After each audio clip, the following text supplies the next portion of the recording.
de nacionalismo español fuerte que siguió, tras el restablecimiento de la democracia, a la abusiva asociación durante 40 años entre franquismo y españolidad.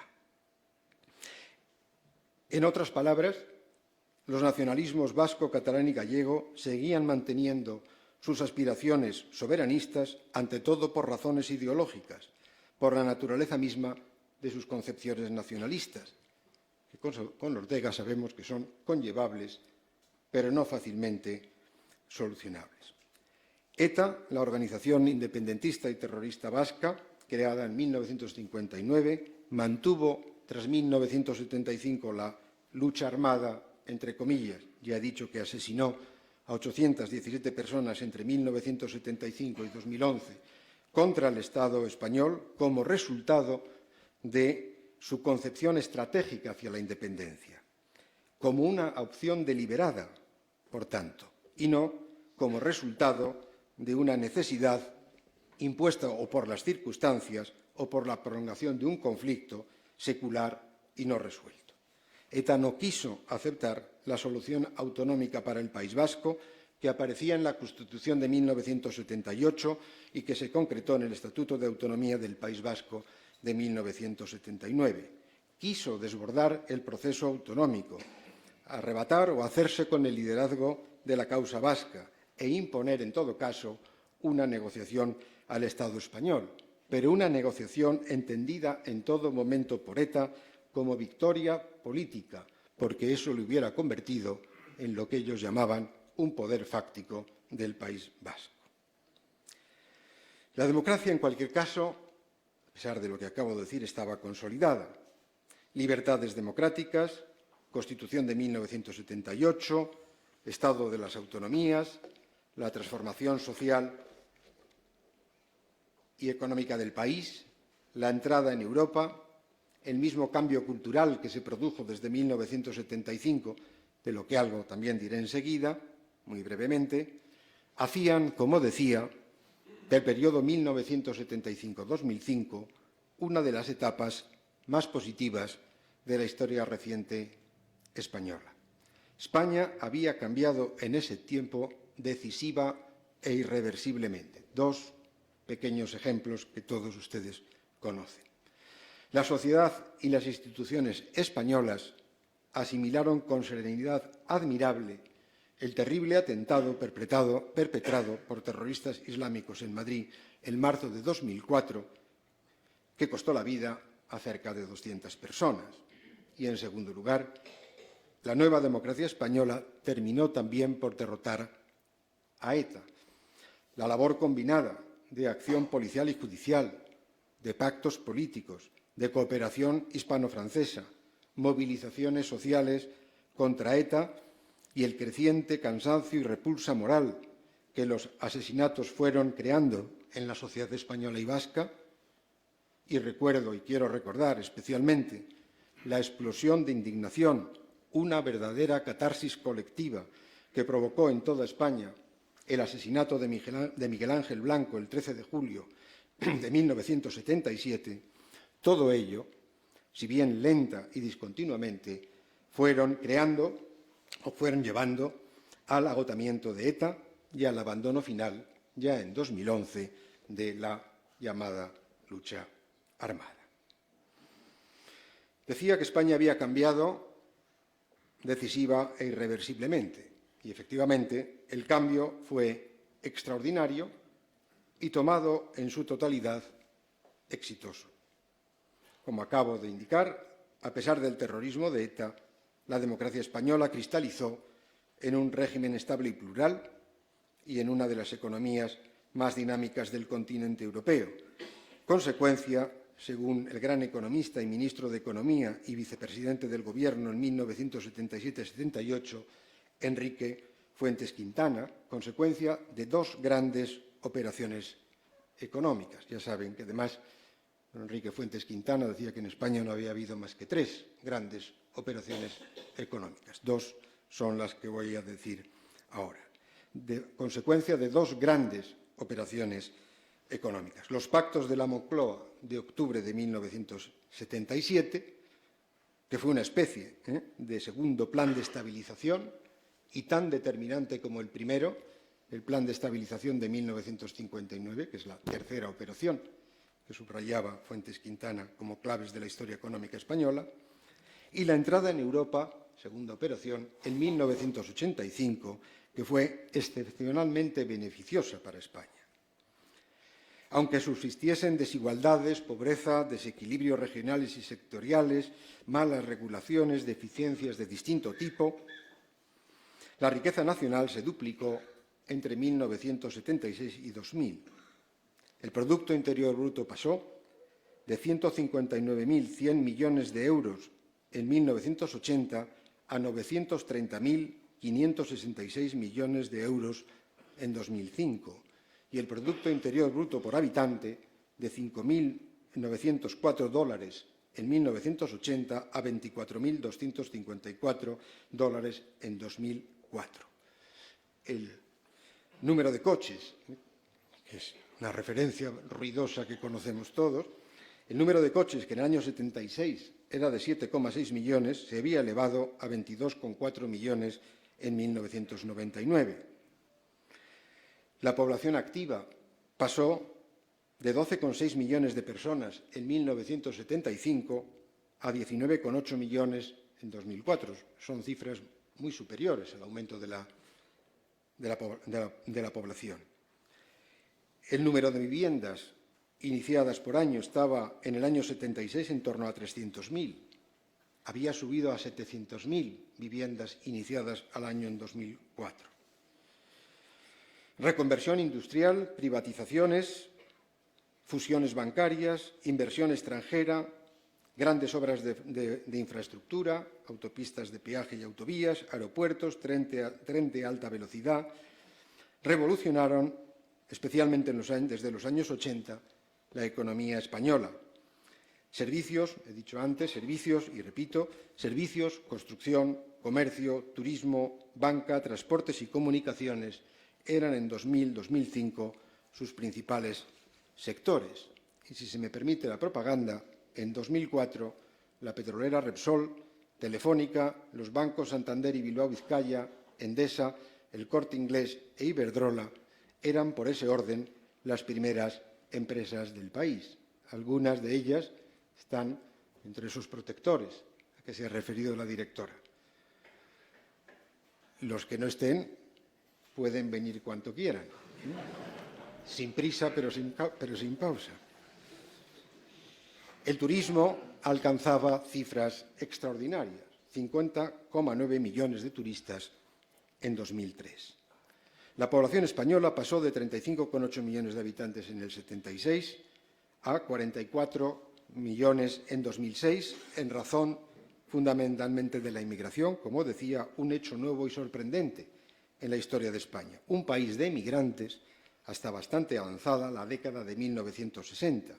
Inmigración que comenzó a adquirir dimensiones considerables a partir de 1990 y que, en torno a 2004, 2005 y hoy en día, representa ya el 10% de la población total española.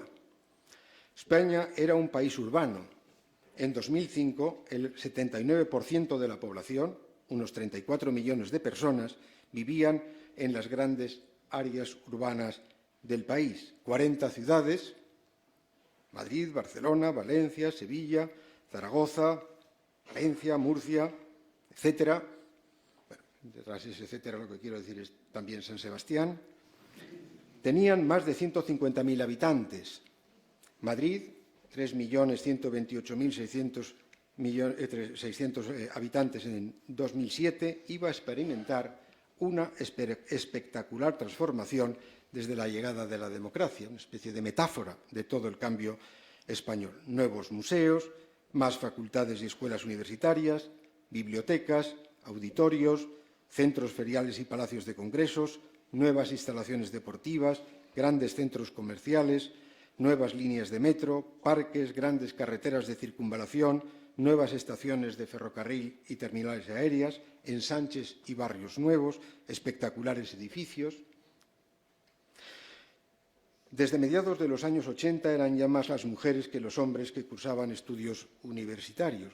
Lo que voy a decir lo digo de corazón, el cambio que ha habido, pero ya advierto desde ahora, y no porque estemos en esta semana, que el cambio es exiguo. Desde mediados de los años 80 eran más las mujeres que los hombres que cursaban estudios universitarios. En 1975 no había ninguna mujer en la Real Academia Española. En 2008 había 4, hoy 8. Todavía muy exiguo. Nosotros en esta Real Academia 6. Estupendas compañeras, pero exiguo también todavía ese número. La tasa de ocupación femenina pasó del 22,7% en el año 83 al 44,1% en 2008. El número de empresarias creció de un 37% en un 37% entre 2000 y 2007.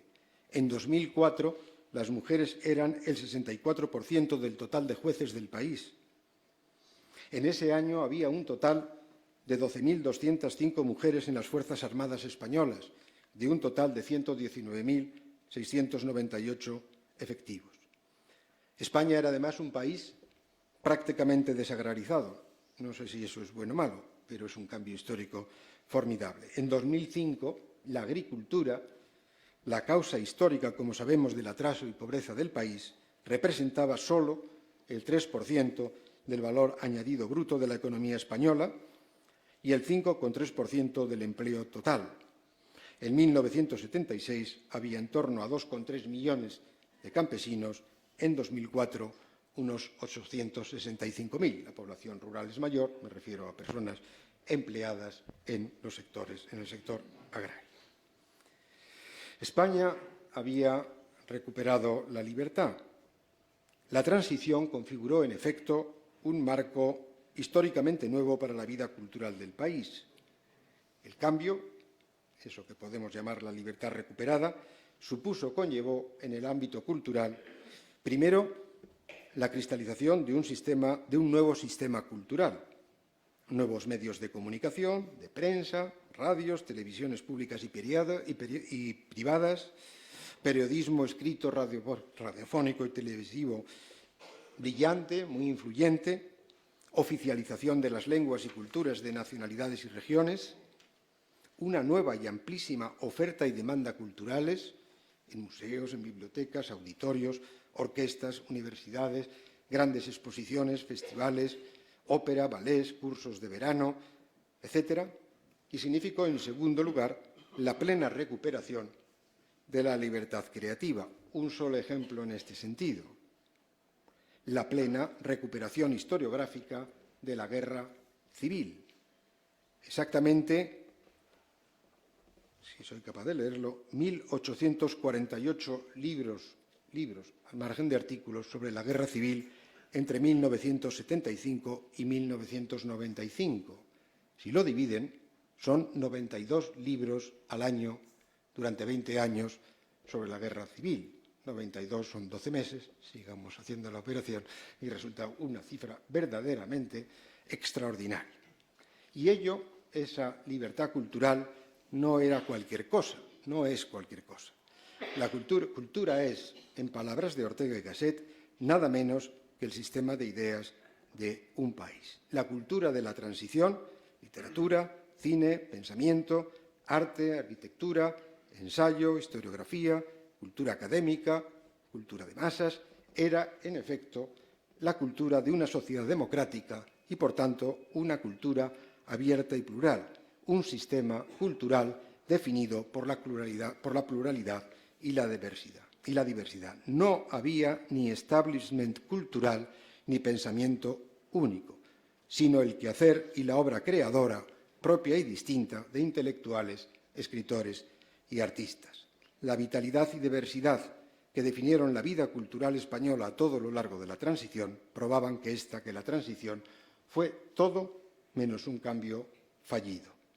Ciertamente, voy a ir ya terminando en unos pocos minutos, ciertamente la crisis que la economía española, como la economía mundial y desde luego la europea, experimentaron desde 2008-2009, crisis en el caso de España, también en los de Irlanda, Grecia, Portugal, de deuda soberana provocada por el excesivo gasto y endeudamiento acumulados por el Estado y por las comunidades autónomas, agravada en nuestro caso por el peso que el sector inmobiliario y, por tanto, eso que se ha llamado la burbuja inmobiliaria tenían en el desarrollo económico y en el empleo del país, esa crisis puso fin al largo ciclo de estabilidad y crecimiento económico que España vivía, salvo por alguna breve crisis coyuntural, desde mediados de la década de 1980.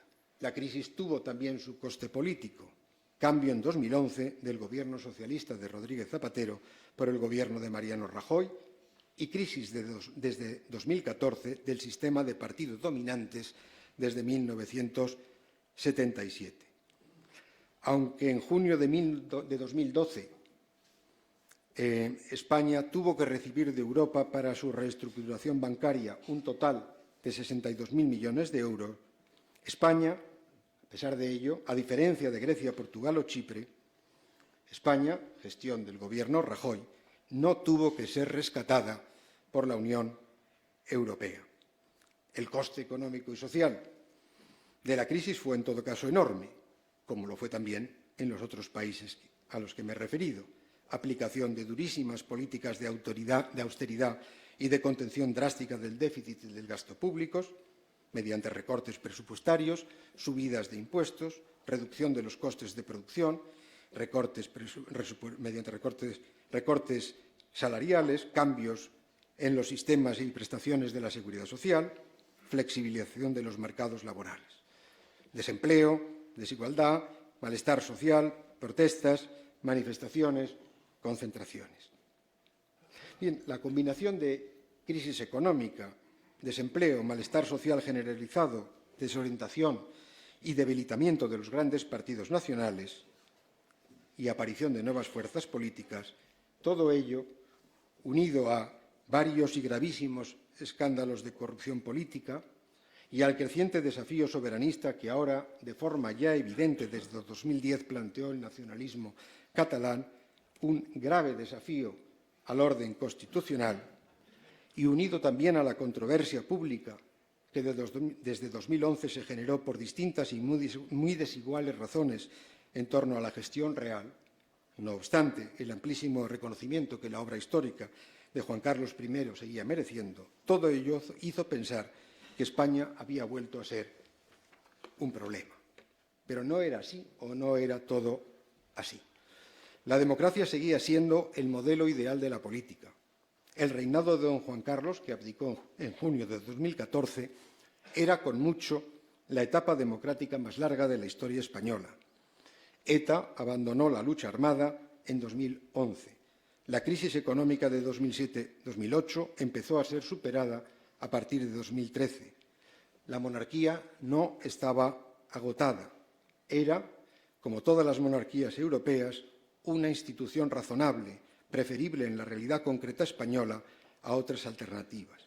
Era, y esa fue, como decía al principio, la obra histórica de don Juan Carlos y de doña Sofía, un marco solvente para la democracia.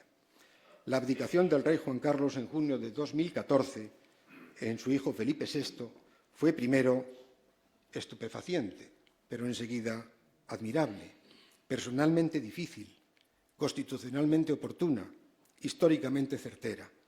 Los primeros gestos de don Felipe y de la reina doña Leticia fueron, además, y así fueron unánimemente reconocidos, sumamente positivos. La nueva democracia española, la democracia de 1978, no había sido obra del silencio y la acomodación. La transición supuso nada menos que la refundación de España como nación.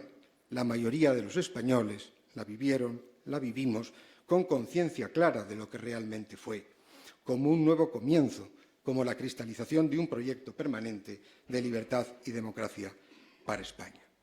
Con la consolidación de la democracia, España no se reconocía en modo alguno en el país dramático y pintoresco creado en el siglo XIX por el estereotipo romántico, bellísimo pero letal para la cabal comprensión de la historia del país. Y no se reconocía en el país trágico, definido por la pobreza tradicional de su vida rural y por la tragedia de la guerra civil. España en 2014 era ya sencillamente una variable europea, un país urbano y moderno cuya reafirmada identidad integraba el sentido histórico de la monarquía con la cultura democrática del antifranquismo y del exilio, la cultura española común con la cultura, las lenguas e identidades particulares de nacionalidades y regiones. Un país que asumía críticamente, sin retórica pretenciosa o hinchada, todo su pasado, reyes católicos, Carlos V, América, Felipe II, hegemonía y decadencia, Carlos III y la Ilustración, el liberalismo del XIX, el desastre del 98, la guerra civil, la dictadura, toda su historia, con verrugas y todo, como Cromwell dijo que le pintaran su retrato, y que quería reconocerse ante todo en lo que con Ortega y Julián Marías debemos llamar plenitudes españolas. Cervantes, Velázquez, Goya, El Greco, Quevedo, Calderón, y en la tradición ilustrada, liberal y democrática, de Jovellanos a la Institución Libre de Enseñanza y Giner, Unamuno, Baroja, Ortega, Marañón, Machado, García Lorca, el espléndido momento cultural que vivió entre 1898, España vivió entre 1898 y 1936. El cambio histórico había sido extraordinario. Para la democracia española, en 1931, la monarquía había sido el problema. En 1975, la monarquía había sido la solución. La transición, repito, difícil, azarosa, imprevisible, jalonada de graves y múltiples problemas. El reinado de Juan Carlos I fue, no les quepa la menor duda, un gran momento de la historia española. Muchas gracias.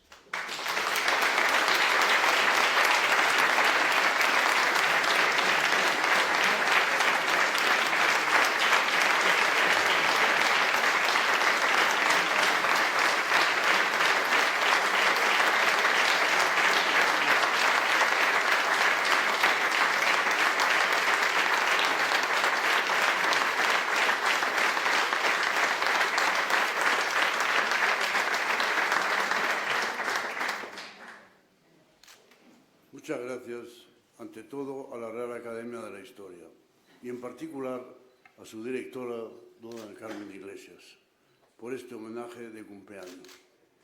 Gracias también